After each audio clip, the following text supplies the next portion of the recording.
اگه گفتی امروز قراره چی درست کنیم؟ کباب کوبه‌ای، یعنی کوبیده تابه‌ای.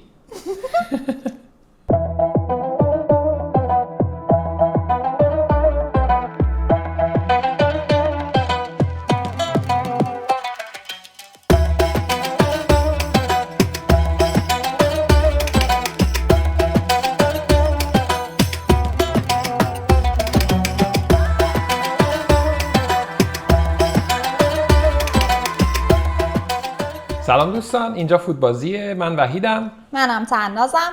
ما اینجاییم که توی این کانال طعمای جدید و خاص رو به خونه هاتون بیاریم. با ما همراه باشین. همونطور که گفتیم بگو.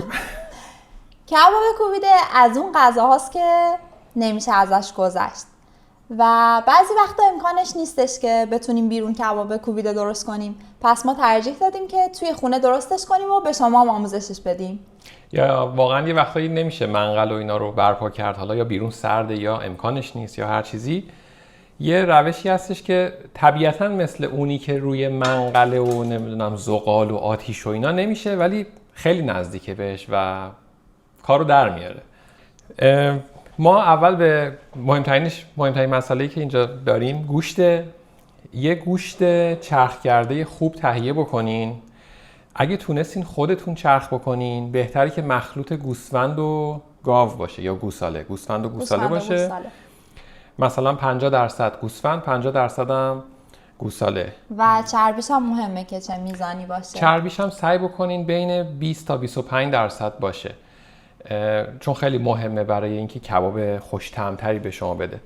پس اگه تونستین خودتون انجام بدین، مثلا از قلبه‌گاه گوسفندی استفاده بکنین که چربی خوبی داره و یه مقدارم از قسمت مثلا گوشت گردن گاو یا حالا سردست. قسمت قلبه‌گاه گوسفندی مهمه چون چربی خوبی داره و گوشت خوبیه برای کوبیده، ولی تیکه گاوی که میخواین بهش اضافه بکنین تقریبا میتونه از هر قسمتی باشه، ولی حالا سردست باشه یا گوشت بهش میگن چاک که مربوط به این پشت گردن گاوه، اونا گوشت بهتریه. اگر هم نتونستین این کارو بکنین بازم مشکل نیست، یعنی یه چرخ کرده از فروشگاه بگیرین که مثلا تو فروشگاه معمولا اگر خارج از کشور باشین چرخ کرده گاو میتونین پیدا بکنین. پیدا کردن گوسفند سخته که بازم اونم مشکل نداره، ولی سعی بکنین چرخ کرده رو پیدا بکنین که مخلوط گوسفند و گوساله باشه. حالا اون میگم به کنار، ولی چرخ کرده رو پیدا بکنین که چربی مناسبی داشته باشه. 20-25% چربی رو حتما داشته باشه. هم تو بافتش خیلی تاثیر داره، هم تو طعمش. الان چیکار میکنیم؟ ما به میزانی که گوشت داریم، مثلا اگر 1 کیلو گوشت داریم، البته 1 کیلو برای 2 نفر زیاده، مثال دارم میگم، اگه 1 کیلو گوشت داریم باید بین 250 تا 300 گرم بهش پیاز بزنیم. پیاز آب گرفته. ما حالا الان اینجا گوشتمون خیلی کمتره، فکر میکنم نیم کیلو باشه، پس ما مثلا هولوش بین مثلا 100 گرم 150 گرم حدوداً بهش پیاز اضافه میکنیم. پیاز رو رنده میکنیم، رنده درشت. پیازمون رو رنده کردیم، بعد آبش رو بگیریم. آبش رو میتونیم خیلی راحت، یعنی مثلا تو دستمون بگیریم، مشتش بکنیم، یه کوچولو فشارش بدیم که این آب اضافیش بره. این کار رو با توری هم میتونین انجام بدین، یعنی خیلی مهم نیست. این آب اضافیش رو فقط ما باید بگیریم که پیاز این شکلی به ما بده. این کار رو انجام میدیم، آب کل پیاز رو ازش میگیریم به این شکل. این میشه اون وقت پیاز آب گرفته ما. این آبش هم میتونیم نگه داریم برای سیخ زدن. پیازمون رو اینجا داریم، گوشتمون هم بهش اضافه میکنیم. نسبتی هم که گفتم رعایت بکنین، یعنی بین 1/4 تا 1/3 وزن گوشت باید از پیاز آب گرفته استفاده بکنیم. اینجا میتونیم بهش ادویه‌هاش هم اضافه بکنیم. نمک اضافه میکنیم. نمک حدوداً باید 15 گرم باشه. به ازای هر 1 کیلو باید 12-13 گرم نمک باشه. ولی خب ما اینجا حدود الان 7-8 گرم. آره 7-8 گرم اینجا بهش نمک اضافه میکنیم و فلفل سیاه.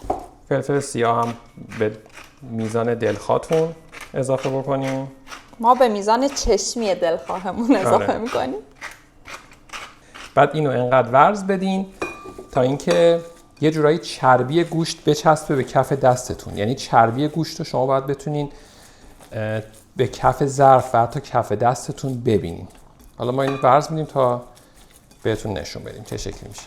این گوشت رو انقدر ورز میدین که اگه دقت بکنین الان چربی گوشت چسبیده به کف دست من، یعنی چربیش انگار دیگه داره خودش رو آزاد میکنه و کف ظرف منم تقریبا یه همچون حالتی شده و این انقدر چسبنده میشه که اگه اینو برش گردونین اصلا نمیریزه.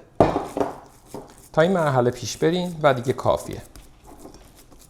میتونین اینو جمعش بکنین.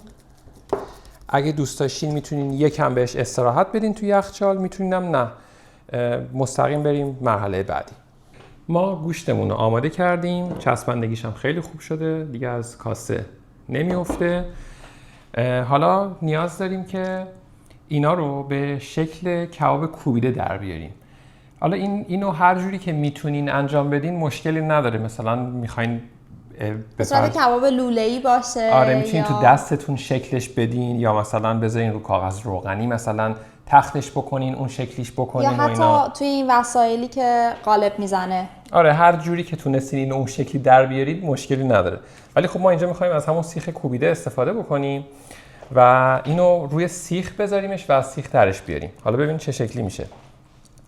این همون آب پیازی که داشتیم، اینم یه مقدار آب گرمه. میتونین از بین اینا فرقی نمیکنه، یعنی آب پیازتون هم اگه ریختین دور با همون آب گرم میتونین استفاده بکنین. دستتون رو یکم خیس میکنین، یکم از این گوشتون رو بر میدارین.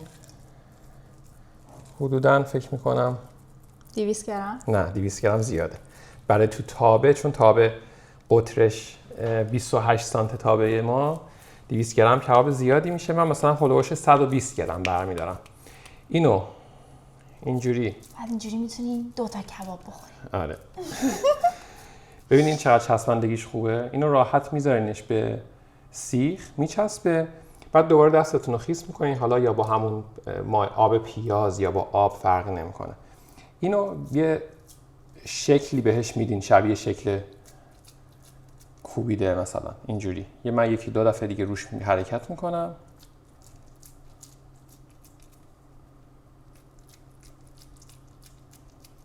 ببینید چه شکلی میشه. اینو میتونین یه مقدار دیگه هم بکشینش. حالا من دوباره انجام میدم.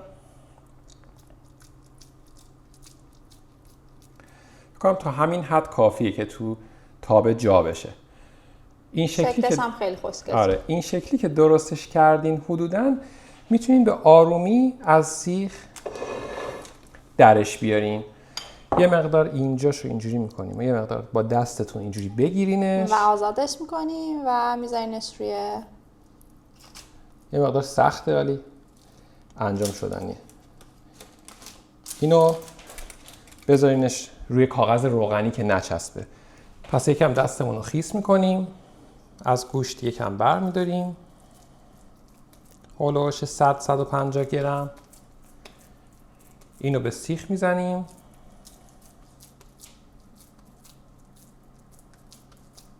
و بعد که اینجوری خودش رو نگه داشت دوباره دستمون رو خیس میکنیم، بهش سعی میکنیم شکل کباب کوبیده رو بدیم.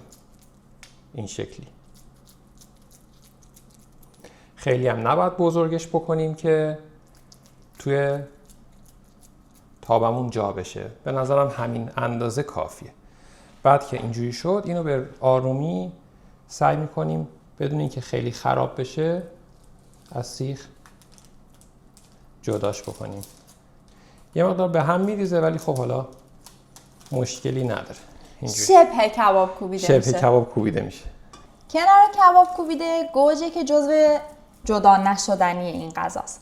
ولی من دوست داشتم که کنارش یه چند تا فلفل دلمه‌ای هم داشته باشیم که خیلی خوشمزه میشه و پر از خواص بی‌نظیره. من دوست داشتم که از رنگ‌های مختلف استفاده کنم. قرمزی گوجه و فلفل دلمه‌ای سبز و فلفل دلمه‌ای زرد. اونا رو به صورت حلقه‌ای نازک برش میدیم که توی تاب سرخش کنیم.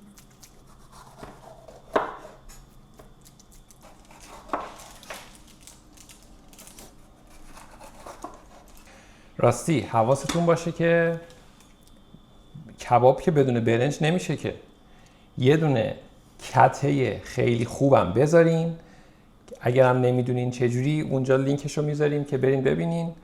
البته این کته‌ای که ما درست کنیم تو قابلمه استیله، پس اونم حتما برین نگاه بکنین، خالی از لطف نیست. یک کته حسابی هم بذارین که با کره و سماق قراره قوقا کنیم برای شکممون. میخوایم بتره کنیم. ولی ببخشید خوب میشه، شکلش خوشگل میشه. اون طعم زغالی و دودی و اون بوی دود و زغال و اینا رو نداره متاسفانه، ولی دیگه چون نمیتونیم از کباب کوبیده بگذریم مجبوریم از این روش استفاده کنیم. از یه تابع استیل استفاده بکنین، بذارینش روی حرارت تا زمانی که وقتی که آب میریزین توش این آب تبخیر نمیشه و میرقصه.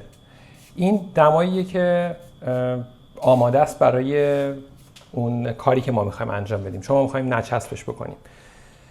زیر گاز رو خاموش بکنین، این آب اضافی رو خالی بکنین، یکم از روغن با درجه دود بالا به تابتون اضافه بکنین، مثل روغن هسته انگور یا روغن آفتابگردو. خیلی روغن‌های دیگه هم هستش که دمای بالا رو میتونن تحمل بکنن. اکثر روغن‌های سرخ کردنی اینجوری هستن.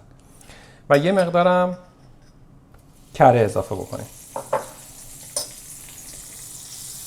این کره رو به همه جای تاب منتقل بکنین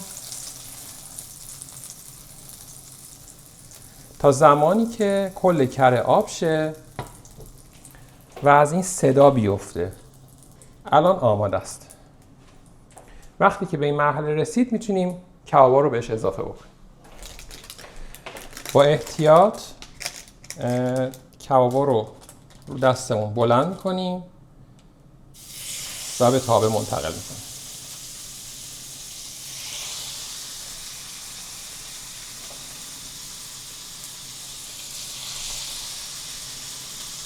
من اگه بتونم اون یکی هم جا بدم خوب میشه.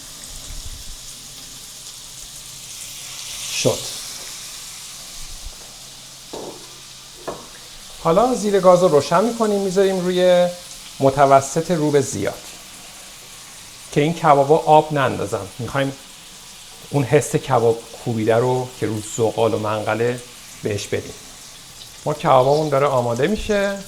توی یه تابه جدا یه مقدار روغن میریزیم توی تابه برای سرخ کردن گوجه ها و فلفل دلمه‌ای. برای سرخ کردن سبزیجات نیاز نیست که تابه استیل حتما نچسب بشه. پس توی همین دما گوجه هامون رو اضافه میکنیم.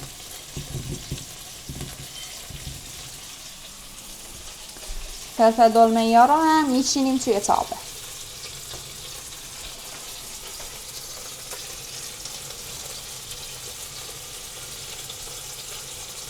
خب کبابمون فکر کنم دیگه موقع برگردوندنشونه. یه نگاه بهش میندازیم. بله خیلی خوب شده. با احتیاط برش میگردونیم.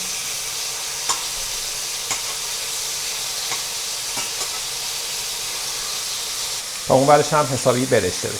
برنجمون آماده شده. بریم ببینیم در میاد یا نه. و الان چند بار درست کردیم برگشته. شانسیه. یکی دو بارم درست کردیم برنگشته، ولی خیلی نمیچسبه.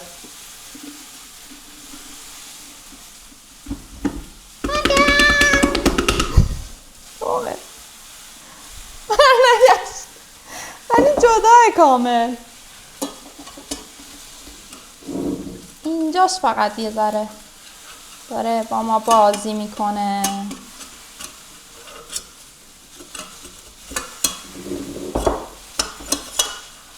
برگشت.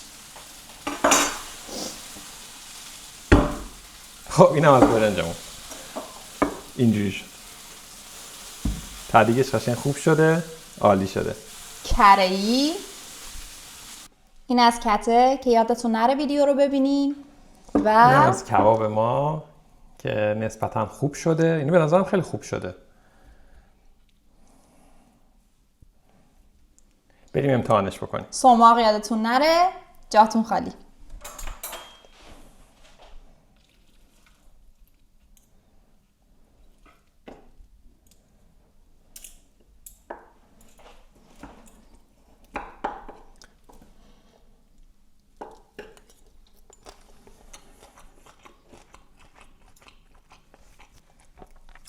خیلی خوش طعمه.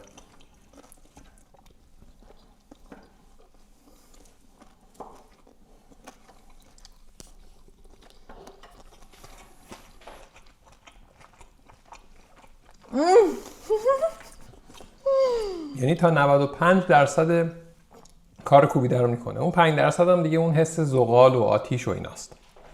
خیلی خوشمزه است. حتما امتحانش کنین.